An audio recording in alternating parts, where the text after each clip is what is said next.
Hi everyone, in front of me I've got HUAWEI Nova 14 Pro, and let me share with you how to change the screen timeout on this device.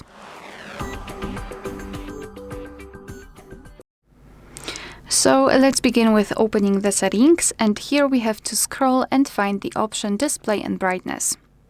Then let's scroll down and localize the sleep option, and as you can see here we've got some options from which we can choose. At the top we've got relatively short ones, and at the bottom the longest, which is 10 minutes in this device. So basically all you have to do to change the sleep time is to tap on the option like to use. I'll pick 2 minutes, and as you can see it is immediately notified right here, which means that from now on, after 2 minutes of an activity, this device will black out. Alright, so that will be all. Thank you so much for watching. Please hit the subscribe button and leave the thumbs up.